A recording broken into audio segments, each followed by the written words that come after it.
Oi, pessoal! Sabe aquela pergunta que muita gente se faz? Por que, de repente, os computadores pararam de focar só em ser mais rápidos em velocidade de clock e começaram a vir com 2, 4, 8 ou até mais núcleos? Bom, é exatamente isso que a gente vai desvendar aqui.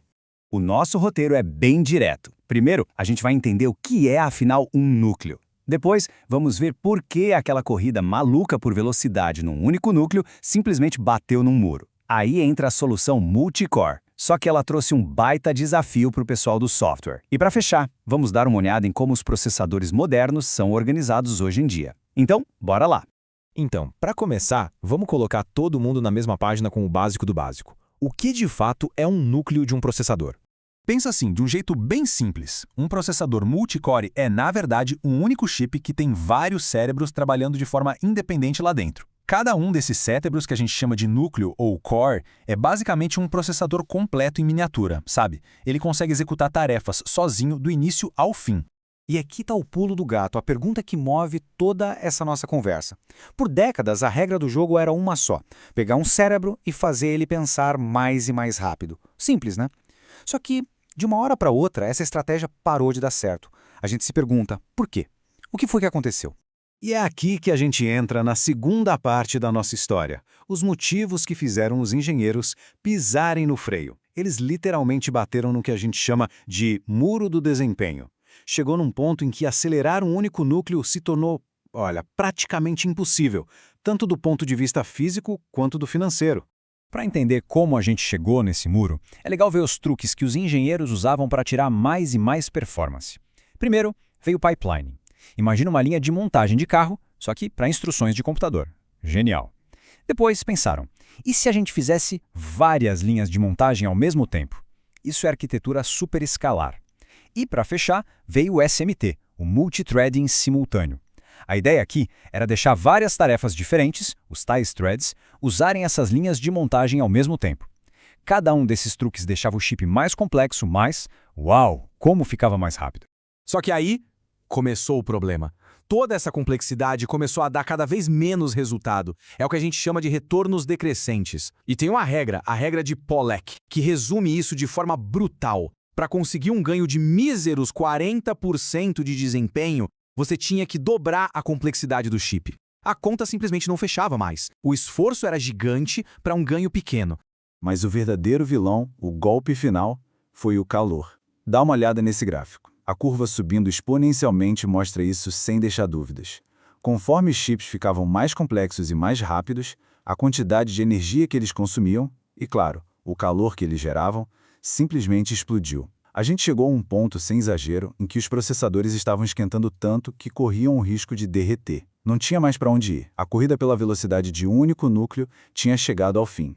Bom, com esse muro de calor e complexidade na frente, a indústria precisava de uma saída, um novo caminho. E essa nova direção foi a arquitetura multicore. A lógica por trás disso é, na verdade, muito elegante. Pensa bem, em vez de insistir em construir um único supercérebro que superaquece e consome uma energia absurda, por que não usar vários cérebros menores, mais simples e mais frios, trabalhando juntos? Isso não só resolvia de vez o problema do calor, como abria uma porta gigantesca para um novo tipo de desempenho, o paralelismo. Mas aqui vem a parte interessante. Essa solução genial no hardware acabou criando um problema gigantesco em outro lugar, no software. Porque afinal não adianta nada ter um monte de cérebros à disposição se os programas não sabem como dividir o trabalho entre eles. E é exatamente aqui que entra a famosa lei de Armidal. O que ela diz, em bom português, é o seguinte: não importa se você tem 2 ou 200 núcleos, a velocidade do seu programa sempre vai ser limitada por aquela parte do código que não dá para dividir, que precisa ser feita em fila, uma coisa depois da outra. Essa imagem aqui mostra o problema de um jeito perfeito. A parte maior, que ocupa 90%, é o código que a gente pode dividir entre os vários núcleos. Ótimo. Mas, tá vendo aquele pedacinho de 10%? Aquilo ali é o código serial, é o gargalo, é o funil por onde tudo tem que passar. Mesmo sendo só 10%, ele acaba ditando o ritmo e limitando todo o ganho de velocidade que a gente poderia ter com os outros 90%. É um freio. Certo. Então, sabendo de tudo isso, como os chips modernos são projetados para lidar com esses desafios e, ao mesmo tempo, tirar o máximo de proveito dos vários núcleos? Vamos ver como eles são organizados por dentro.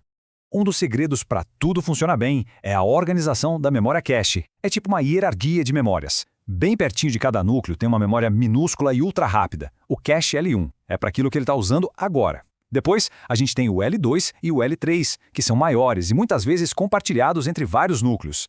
E esse compartilhamento é a chave de tudo. É o que permite que os núcleos conversem entre si e acessem os mesmos dados sem ter que ir buscar lá na memória principal, que, convenhamos, é super lento em comparação. E no design dos núcleos em si, existem basicamente duas grandes estratégias. A primeira é homogênea. Todos os núcleos são iguaizinhos, o que é ótimo para a computação no geral, bem previsível. A outra é heterogênea. Aqui a coisa fica mais interessante. É uma mistura de núcleos diferentes. Uns são super potentes para tarefas pesadas e outros são super eficientes para economizar energia. É um equilíbrio muito inteligente entre poder e consumo. O exemplo mais clássico disso, que está no bolso de quase todo mundo, é a arquitetura Big Little da ARM, que a gente vê nos celulares. Ela tem os núcleos Big, os grandões, de alta performance, que entram em ação quando você abre um jogo pesado ou edita um vídeo. E tem os núcleos Little, os pequenos, que são super eficientes e cuidam das tarefas de fundo, como receber mensagens ou tocar música, sem gastar quase nada de bateria. É a especialização na prática, otimizando tudo ao mesmo tempo. Então, o que a gente tira de tudo isso? A grande virada de chave foi essa. A corrida no mundo do hardware não é mais sobre a velocidade bruta de um único cérebro. A nova fronteira, o grande desafio, é a eficiência paralela. É sobre quão bem a gente consegue fazer vários cérebros trabalharem juntos para resolver problemas cada vez mais complexos. Isso nos deixa com uma provocação para pensar.